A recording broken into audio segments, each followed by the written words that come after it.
nosotros no hemos tenido casos de dolor en las extremidades inferiores, pero parece ser que aunque la representación cortical de las extremidades inferiores está en la parte interhemisférica de la franja motora, se pueden producir las respuestas a través de una estimulación de la conexión. Bueno, el estándar de oro es esto, que es conectar los contactos que están sobre la corteza motora que creemos que pueden representar el área dolorosa y que estimulamos en esta paciente, por ejemplo, tenía un dolor facial muy intenso por una lesión subtalámica de tipo vascular y con una zona de alodinia, con una zona de hiperestesia, con una zona de disestesia, y después de 20 minutos de estimulación habían desaparecido los efectos cutáneos, que me parece una observación muy interesante, que desde la corteza motora nosotros podemos cambiar a la percepción sensorial. Sí. Bueno, indicaciones. Originalmente se había pensado que era un procedimiento para tratar dolor neuropático en la cabeza y el cuello, donde la estimulación de los conos posteriores no tiene ninguna cabida, y por otro lado las lesiones a nivel del tallo cerebral pues son muy tienen un alto riesgo, como ya lo dijo el doctor Castro. Entonces esta era la indicación, pero después ya se cambió a hacer regiones corporales extensas que sería difícil cubrir con un electrodo epidural para hacer estimulación de cordones posteriores, y el síndrome complejo regional, que también nosotros reportamos hace 3 años, 4 años, un reporte donde que a través de una estimulación cortical podemos quitar todos los componentes simpáticos del dolor.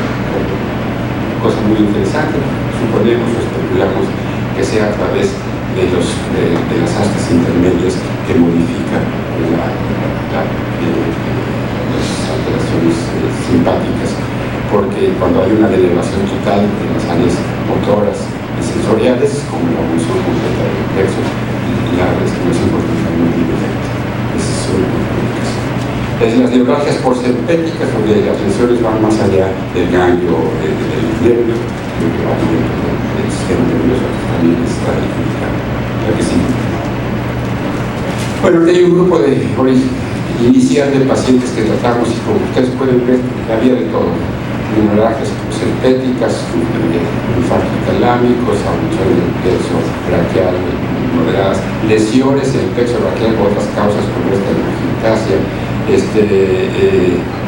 la otra neuralgia porcempética, lesiones asociadas a esclerodermia con una gran componente simpático de toda la extremidad izquierda, y en fin, ese tipo de miscelánea de pacientes. ¿Cuáles pacientes de todos estos implantamos? Pues excluimos 3 pacientes porque en ellos no tuvimos ninguna respuesta terapéutica con la estimulación del órgano. Pensamos que si no lo podíamos mejorar ahí, no valía la pena de usar una técnica tan costosa para que no tuviera efecto. La que sigue, por favor. Estos son el estadio inicial de la escala analógica visual y el estadio final después de un año. Hay que mencionar que este paciente y este paciente, que fueron los que inicialmente tuvieron mejores resultados, a un año que habían perdido su efecto. Este paciente la recuperamos porque tiene una fibrosis epidural y volvió a tener muy buen resultado. Y esta paciente se había movido el electrodo, y eso hay que tener. Cuando terminen de poner su electrodo, tomen una placa simple de rayos X, porque ahí se van a orientar. Si se mueve el electrodo, a pesar de que lo fijaron en la mano y todo esto, van a perder el efecto, y es muy fácil regresar a recolocar el electrodo a descartar. Bueno, la que sigue, por favor. Este es el caso. Miren, este fue el estudio postoperatorio. Estaba aquí el electrodo muy cerca del margen de la peritoneum, y cuando se perdió el efecto se había movido hacia atrás. Entonces lo recolocamos y no perdió ningún efecto. Así fue la que sigue, por favor. Este es un estudio de doble ciego Clivus. Aquí está el estado inicial, aquí es el doble ciego aleatorio, unos el mes 3 y unos el mes 4, y ven que regresa prácticamente a su función basal y luego lo volvemos a encender y luego mejora. Entonces está directamente relacionado con el hecho de estar estimulando eléctricamente. Pulsos de 40 Hz, no más que eso, de 10 a 40 Hz, amplitudes más o menos de 3, 4 voltios, y eso se va ajustando, y el ancho de pulso es de 90 a 120 por segundo. Sigue, por favor. Aquí están varias escalas de este grupo. Está el control y el doble ciego sin estimulación, y aquí está con estimulación, y pueden ver que tanto la escala analógica visual, donde hay un 60% de mejoría, la de McGill casi el 80%, la de McGill es una escala que toma en cuenta las actividades de la vida diaria, la incorporación al trabajo, etcétera, y el URIS es una escala que toma en cuenta el consumo de analgésicos en cuanto a su potencia en relación con el efecto de la morfina. ¿Sigue? Este es un doble ciego que hicimos junto con el grupo francés Henri Moudon, y vemos que tanto la escala de Basco como la de McGill tiene una diferencia significativa para estar sin estimulación y para estar con estimulación. Sin estimulación que con estimulación. Son el porcentaje de mejoría. La que sigue, por favor. Este es un estudio más amplio que reportó bien en 1999, donde ve casos excelentes, tienen más de 60% de mejoría, casos satisfactorios que tienen alrededor del 50% y casos de menos del 40% de mejoría. Y esto es más o menos el resultado en 35 pacientes con dolor central. ¿Sí? Ahí sí incluye algunos pacientes con dolor en el miembro inferior por problemas de abluciones o esas cosas.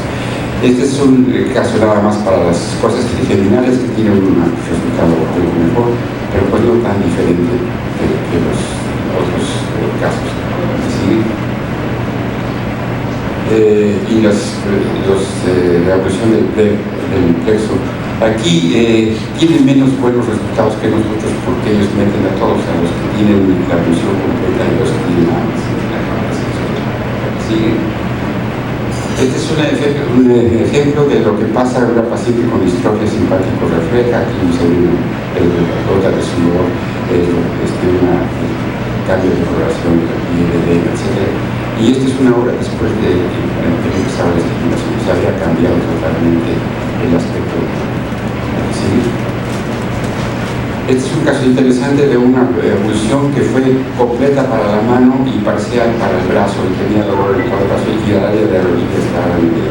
Pusimos la estimulación cortical y mejoró, desapareció el dolor en el brazo, pero el área que estaba totalmente denervada no se modificó, y por eso pensamos que no iba a ser útil. Terminó con una grasotomía que mejoró los.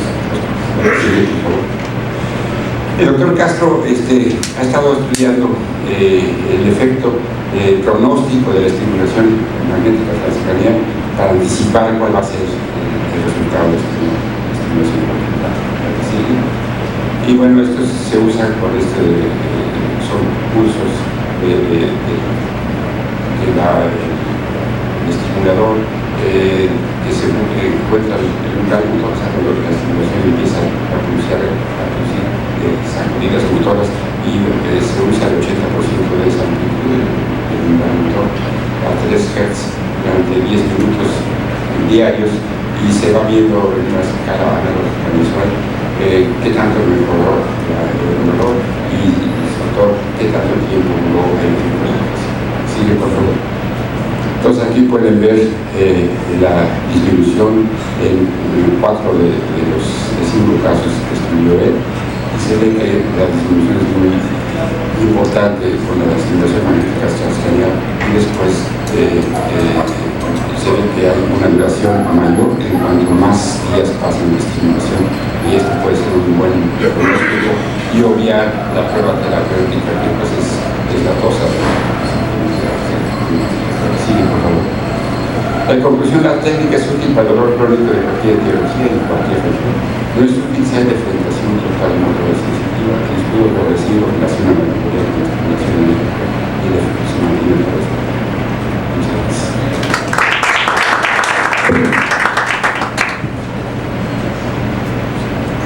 Gracias, doctor Velasco. ¿Hay alguna pregunta, algún comentario que quieran hacer? Sí, por favor. Doctor Velasco, gracias por su presentación. Se ha desarrollado la estimulación cortical transcranial magnética también para el tratamiento de las formas de dolor neuropático, haciendo un parangón con la estimulación cortical del córtex motor neuroquirúrgica. Hay puntos de interrelación, ventajas, desventajas. ¿Cuál sería el rol de cada uno de estos dos tipos de estimulación cortical, según su parecer? Bueno, yo creo que la desventaja de la estimulación magnética transcranial es que siendo tan costosa como el comprar un neuroestimulador y colocarlo, pues es temporal. O sea, hay que seguirla repitiendo. A lo mejor alguien que quiera tener una clientela de pacientes con dolor le vaya bien, pero realmente yo siento que es lo mejor colocar esto.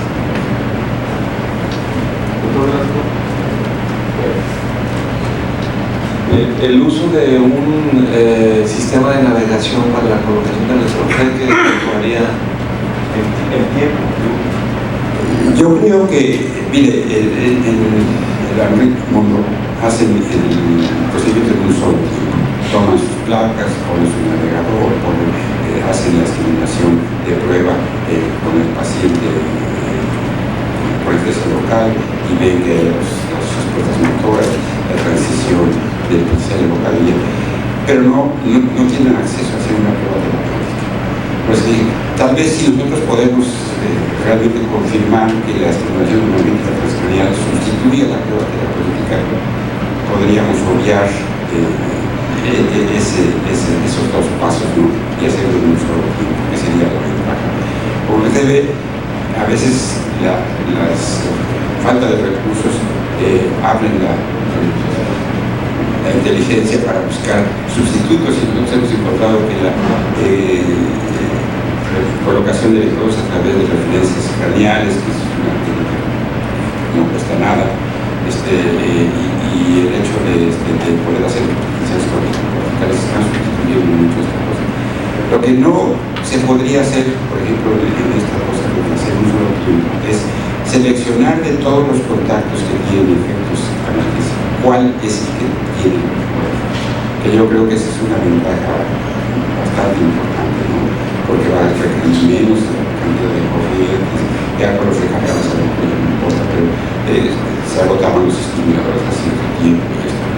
Y por cierto que en la estimulación cortical que hicimos, hacíamos 1 hora de estimulación y 4 horas sin estimulación. Y de esta manera pues duraron más de 6 horas. Entonces bastante tiempo. Ahora con los recargados, el señor Canales podrá decir que al primer recambio ya se pagó el recambio. Maestro, en relación a las soluciones anestésicas, debemos prever que el manejo anestésico debe ser particularmente específico para estos pacientes, sobre todo para no reducir la actividad eléctrica durante los estudios de monitoreo transoperatorio hormonal. Y segundo, si en algunos casos lo ha hecho de forma despierta, como lo hacemos por ejemplo para los pacientes con estimulación de los posteriores, para tener un mapeo funcional transoperatorio del área que está siendo cubierta con la anestesia. Bueno, nosotros no tenemos problemas anestésicos porque ponemos la malla de electrodos que basamos, está el paciente moviéndose, despierto, o sea, ahí no hay problema.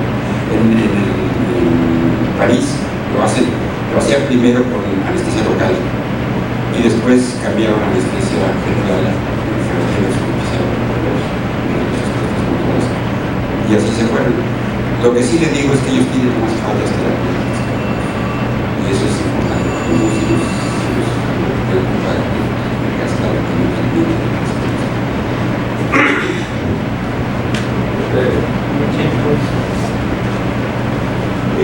Fíjense que encontré unos artículos en donde estimulan con un electrodo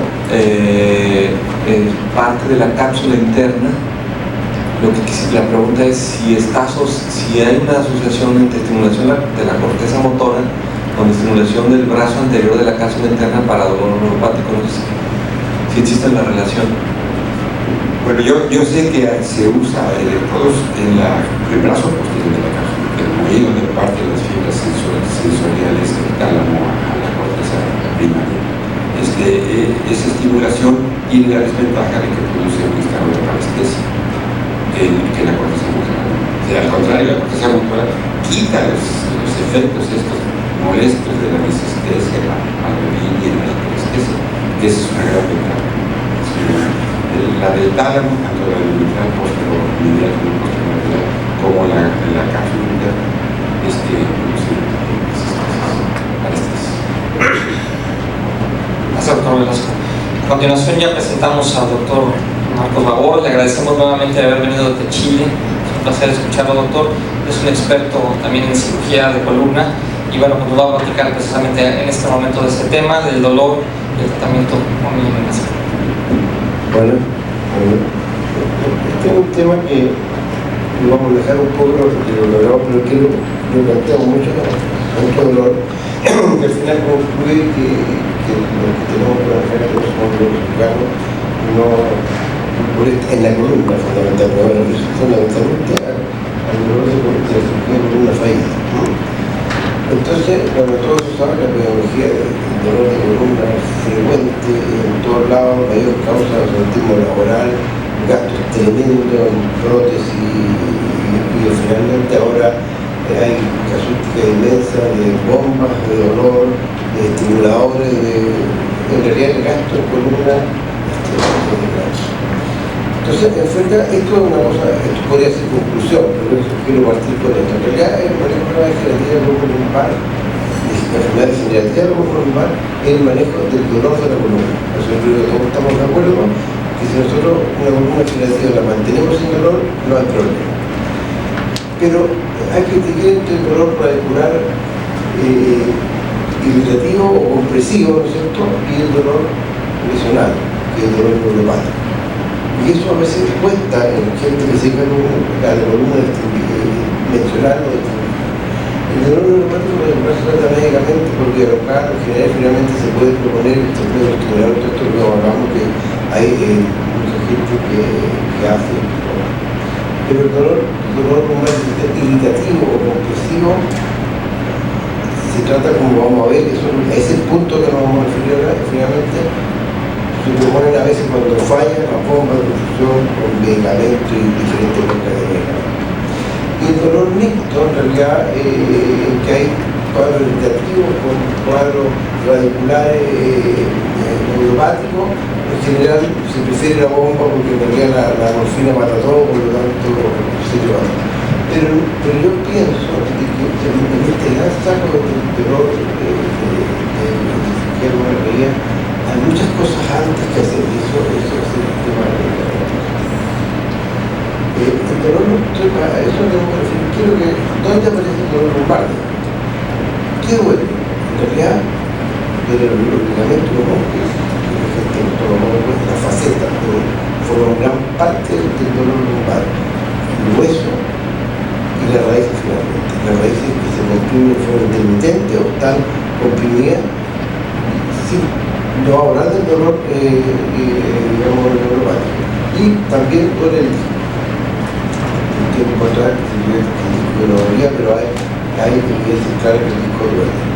Pero lo más importante es que el dolor de columna siempre es multifactorial. Ustedes van a ver muchas conferencias de columna en que todos se pasan hablando de hacer el diagnóstico localizador del dolor. O sea, ¿qué duele? Entonces hacemos un bloqueo a esto. En realidad, uno puede distinguir algún elemento que está doliendo más, pero siempre el dolor es multifactorial.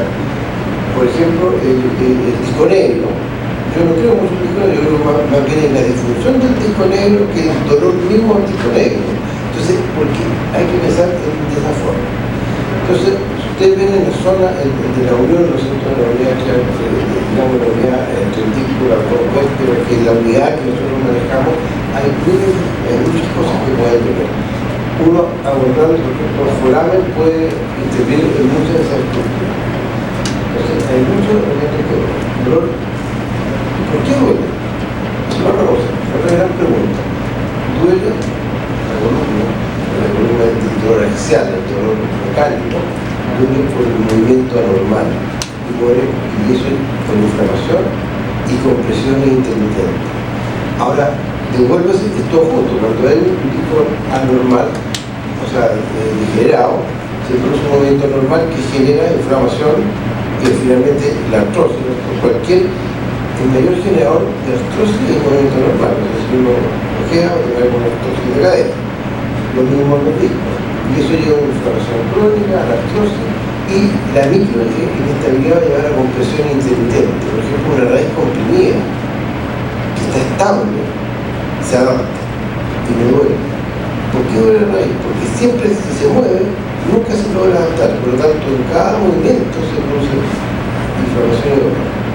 Y el cuadro por todo el mundo. Entonces, esos conceptos son importantes para esto.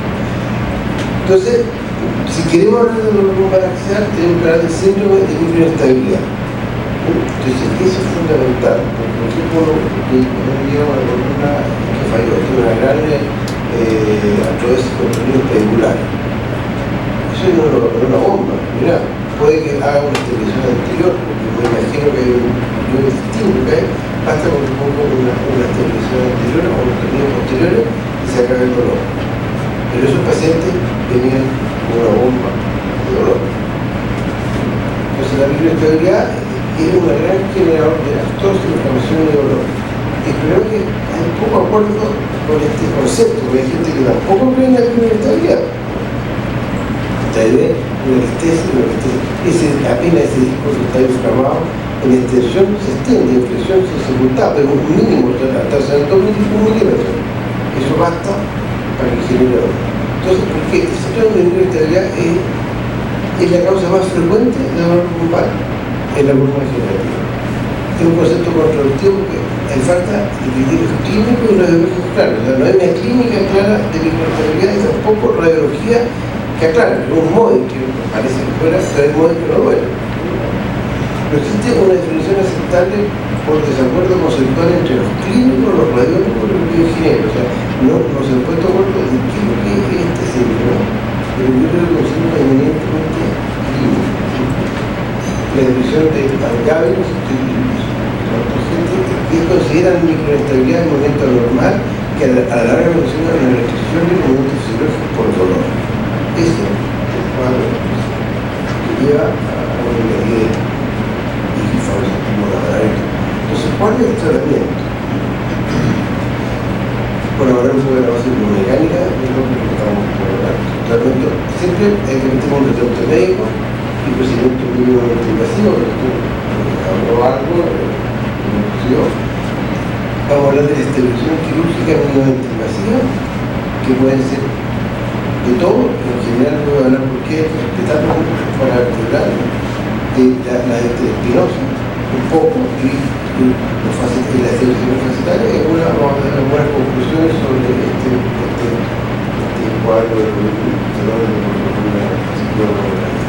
Entonces el dolor, como todos sabemos, es un síntoma que refleja algo, no es dolor por dolor en el dolor axial.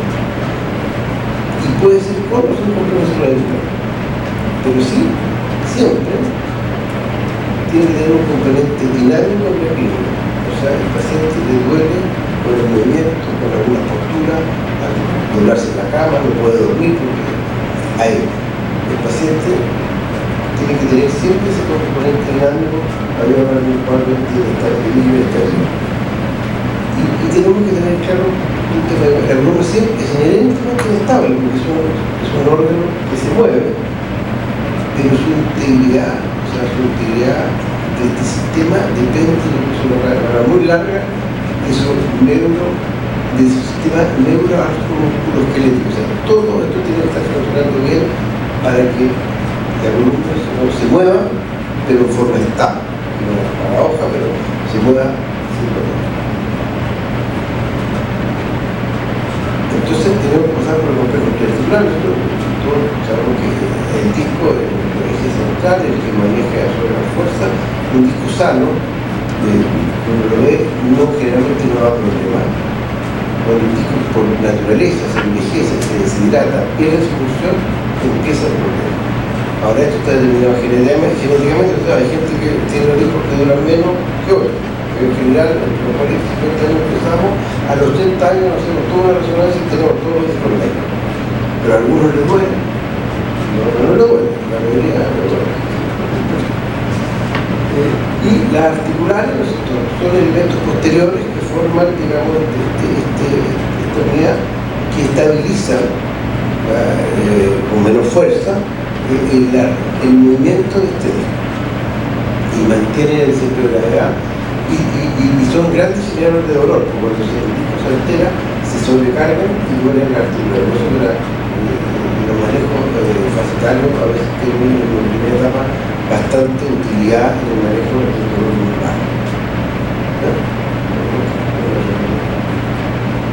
Entonces, el sistema neuromuscular es la otra parte que tiene enfermedad.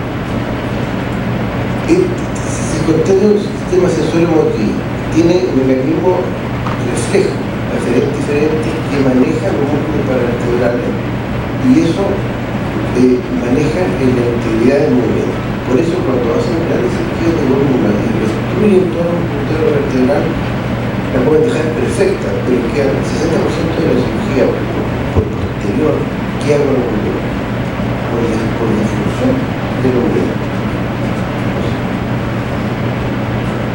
Entonces la actividad va a depender de este sistema del cuerpo de los músculos y de los sistemas aferentes de reflejos posturales que tiene el personal.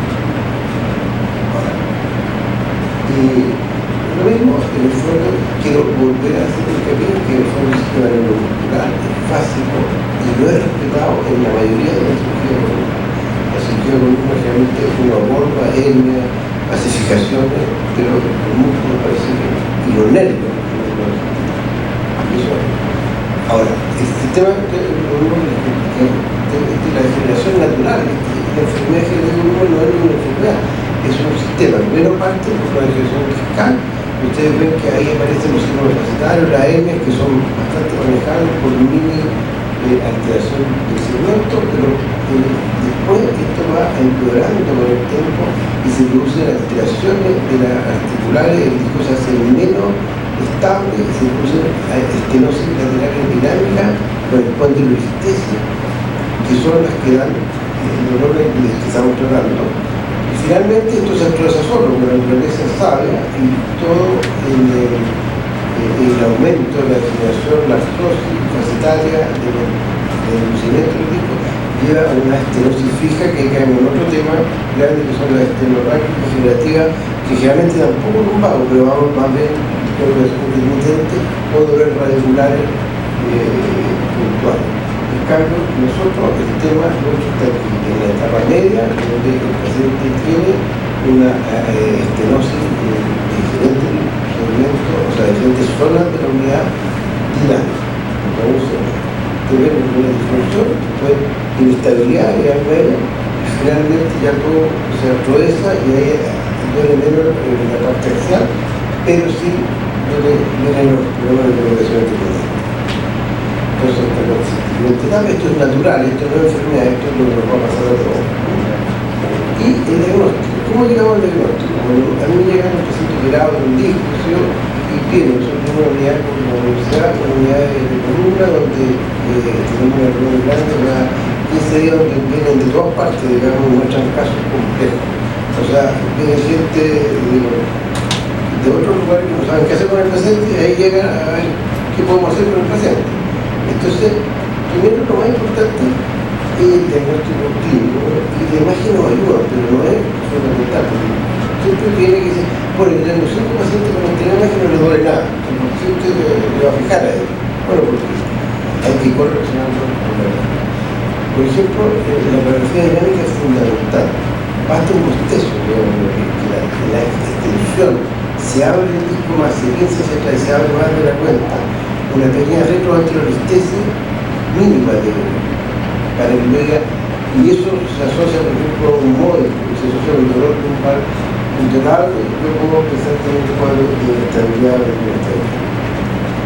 Hay atrosis facetaria, la tristeza, la controlitis y todos los cuadros degenerativos asociados. O sea, no puede haber un osteofito, una hipertrofia necesitaria, una inflamación si es que no hay movimiento. El osteofito no nace en la mitad del hueso, no nace en el osteofito, nace en un articular con movimiento del hombro.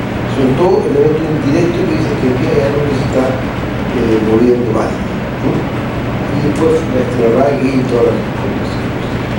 Entonces, el manejo del dolor siempre tiene que ser lo ve. Yo partimos de una vez digamos, tratando al paciente con un invento médico, con un psiquiatra, el dolor, y podemos hacer bloqueo selectivo de las personas si tenemos dudas. Finalmente, si no estamos de acuerdo, hacemos cirugía como la ortopedia, finalmente la faceta es lo que más interesa. Los discos menos, porque al final yo creo que el disco duele pero con menor grado que el otro. Y finalmente, si consideramos que hay un cuadro de inestabilidad, a pesar que presenta 5 grados, se hacen estabilizaciones mínimamente fáciles. Pero se hace mucha énfasis en la prevención, que ojalá lo lleguemos. Entonces, tratamiento médico, y vamos a hablar un poco de la medicación, eso todo lo saben, lo publicamos en ciertos casos que tenemos, que son personales, digamos, que son los políticos de signo necesario cuando vemos que la faceta está inclusiva.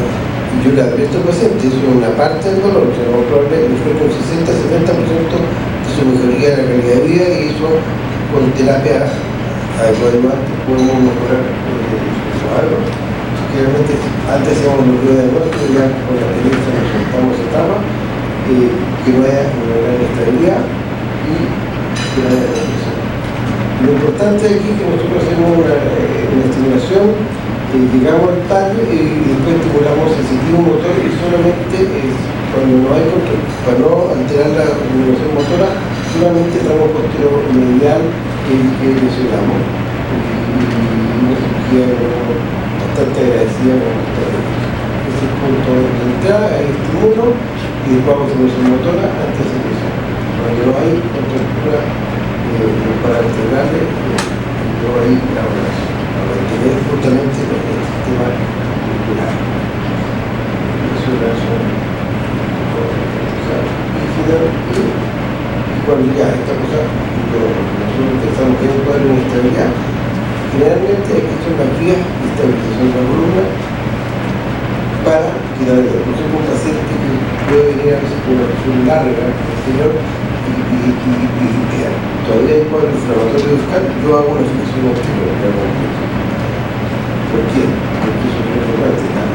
Las fusiones tienen que ser de la fuerza, tienen que ser siempre anteriores, nunca posterior. Y si hay algo posterior, tiene que tener apoyo anterior. Esa falencia, igual que acá de pasar, el 70% de las funciones son posteriores, tornillos perpendiculares y punto. Entonces, son amigas del dolor quirúrgico. No es lo mismo fijar eso que lo otro, en cuanto a estabilidad. Esto, en el año 36 se pensaba eso, y era muy difícil los accesos anteriores, pero hoy con las tecnologías actuales, por el lado, por el interior, por transformarse sin problema en el paciente posterior. Casi nunca uso apoyo posterior. Y si lo uso es porque creo que necesita en algunos casos, yo parto por etapas. Si yo tuviera por primer paciente con apoyo anterior, y si el paciente con buena distracción, si el paciente no mejora, le digo, puede, y el porcentaje mínimo que tengo que apoyar por detrás. Eso entraría bastante polémico, porque muchas recomendaciones son apoyo anterior y posterior. Yo creo que eso es un negocio, ¿no? Yo creo que el tornillo vehicular no tiene ningún papel importante en la columna degenerativa. Columna bastante móvil. Entonces, para eso tiene que tener una caja anterior que sea distractora, resistente y que tenga una gran superficie de injerto para que haga una buena función. O sea, las vértebras se transforman en una y se acaba el dolor. Y con una buena distracción, porque la distracción nos ayuda a mantener estos que son distractores todos, son como La vía anterior en realidad se usa el paciente que tiene un dolor lumbar sin la recuperación canal, estenosis foraminal, porque no hace una distracción y una recuperación indirecta, que pueden tener cirugías previas o no, aprendizaje de grado 1 y 2 se puede, y niveles lumbares bajos fundamentalmente, porque los lumbares altos lo vamos por vía lateral. Esto es una vía anterior, ustedes ven esta la forma ilíaca, y uno puede llegar fácilmente a una vía retroperitoneal, una incisión pequeña al segmento, y puede poner dos cajas por vía anterior, conservando todo el aparato neuromuscular y voltoso para que no haya, por supuesto, el caso de una anestesia severa. Mira cómo estaba y cómo queda después, por vía anterior, un apoyo, se corrige bastante, se amplía el foramen y eso no se mueve. Aquí otro caso, para el de acceso, ampliado. Puede ser cualquier caja, pero incluso esa porque lo dejamos mejor eso y muy fácil. Puede ser subsidencia, que es buena física, cuando no hacemos cuidado mismo. Si hace un poco de subsidencia y no se mueve, la raíz se adapta y eso lo vuelve. Entonces, realmente son críticas radiológicas, pero no clínicas. Los plíficos posteriores, eso es cuando hay compromiso del canal, porque hay una hernia o hay fibrosis, y yo quiero intervenir, puedo entrar por detrás y hacer una función anterior, pero por vía posterior. Ahí, por eso, son los casos parecidos. Sin apoyo posterior, en algunos casos, se pongo apoyo transfascitario o apoyo unilaterales, devuelvo al caso. O apoyo unilateral transfascitario y a veces apoyo bilateral, devuelvo a. En el fondo, la evaluación posterior siempre contempla un apoyo anterior con apoyo posterior, en algunos casos, según el análisis, está en la faceta fija, basta con eso. La vía lateral también aborda el paciente somático, pero en los espacios altos, estoy prefiriendo esta vía lateral que es menos invasiva, a través de un tubo, uno pone una caja de lado a lado, y con todas las características de ser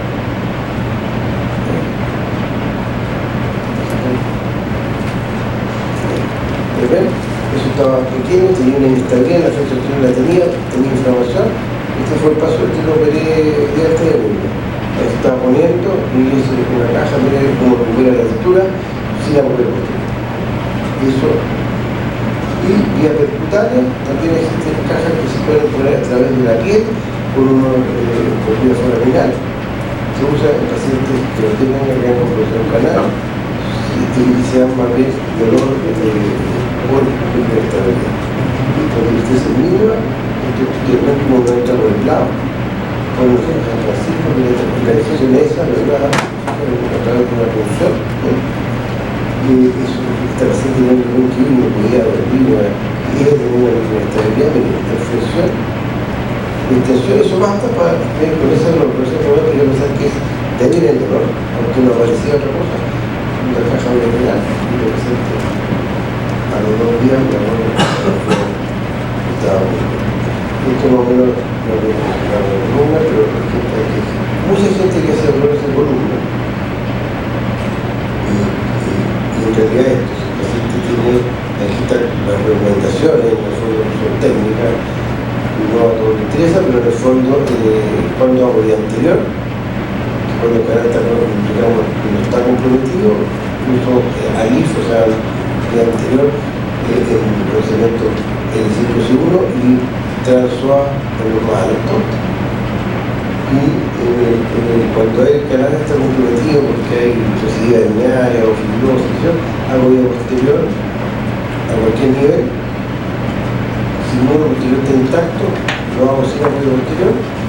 Si el muro posterior está comprometido, ahí le pongo algún tipo de apoyo posterior bilateral al canal. Y cuando, por ejemplo, en la residual uso apoyo realmente bilateral porque basta eso. Y cuando el canal, por ejemplo, está libre, de alto, sin cirugía previa, prefiero la técnica percutánea para la realidad. En realidad, todos son procedimientos mínimamente invasivos, casi ambulatorios, de un día para otro. La vía anterior al mundo es un día hospitalizado 24 horas, tienen bastante pocas complicaciones, tiene un buen resultado desde el punto de vista biomecánico y un muy buen control del dolor. La instalación intraespinosa, en realidad se habla mucho de un intraespinoso, yo creo que sirve un poco, excepto para los pacientes que tienen pérdida de la función discal con retroanestesia, o sea, se bosteza o tiende a la retroanestesia porque limitan la extensión fundamentalmente, distraen el paciente intraespinoso y mantienen, digamos, un buen canal foraminal. Y generalmente lo estoy usando en tratamiento mixto, digamos. Yo, por ejemplo, un paciente que se le hace un disco protruido, se le hace una línea percutánea o endoscópica para sacar, y esto yo sé que va a producir un lumbago, le pongo un apoyo posterior, si ya previamente tiene retroanestesia o bostezo, digamos, discal. Investigación de corrida por disco, el disco alto, retroceso generativa de grado 1, disminución dinámica del foramen, o sea, usted síndrome fascitario, que también las facetas se alivianan en la carga y debajo. Yo uso este percutáneo, para mí es fácil, ese disco negro, tiene una estabilidad, una estenosis foraminal dinámica, ustedes ven en la extensión como se va atrás y se achica el foramen, el paciente tenía dolor hasta el pie. Ustedes ven en el postoperatorio como se amplió el foramen y se eliminó el paciente se eliminó el dolor. Acá se está poniendo, estaba ahí mirante y después yo veo que llega a ese nivel y ahí es un percutáneo, o sea, otra de la piel. Es un procedimiento también sensible, fácil, generalmente baja movilidad corto y tiene es muy funcional su indicación. Después tenemos también el manejo facetario. Por ejemplo, si yo puedo hacer técnicas para hacer fijaciones facetarias en caso de, pero siempre desde el problema anterior, y fundamentalmente esto mismo, el interespinoso, con la misma intención de ver cómo se bosteza el disco, yo hago apoyo subfacetario porque en el 5S1 no hay buena apófisis espinosa con el interespinoso, no es percutáneo. Eso también se pone percutáneo y hagan bastante bien en un manejo de todo. Y hay un montón de técnicas combinadas, por ejemplo, neurotonías fetales con estabilización dinámica, agoterapia intradiscal con estabilización dinámica, microhectomía con estabilización dinámica, y actualmente estamos trabajando con una prótesis anular que es un doctor que en otros casos, pero que es importante porque el concepto de prevenir el dolor postquirúrgico es muy importante. Yo lo veo en muchas partes, porque hay que crear una conciencia de que hay que ser respetuoso, porque la columna no es solamente un hueso y una raíz, tiene muchas cosas más que al final llevan al fracaso de la cirugía. Y, por ejemplo, esto nació cuando yo hablo con mucha gente que hace bomba y de repente casústica en Estados Unidos. Yo tengo 1.300 entre bomba y distribuidor que salen tantos pacientes para bomba. Yo veo muchos pacientes con indicación real de su bajo. Disquectomía, Río Grande lleva un ejemplo, es la hernia. ¿Cuánto sacamos? Sacamos mucho, sacamos pocos residuos, sacamos mucho, por eso dolor por inestabilidad. ¿Qué es lo que hacemos? Entonces, ahora último, las recomendaciones son sacar lo menos posible, porque no hay gran prueba que reciben tanto como se cree, porque igual van a recibir al que saquemos alto. Entonces, para evitar justamente el dolor postoperatorio, hay una técnica que ahora poner en la nueva intervención, poner un pequeño dispositivo que taparía la parte interna del nervio, evitando la recidiva. Hay un doble ciego que están haciendo en Alemania que lleva como 400 casos y han bajado la estadística a menos de 1% de recidiva, que en las fronteras son entre 11 y 18.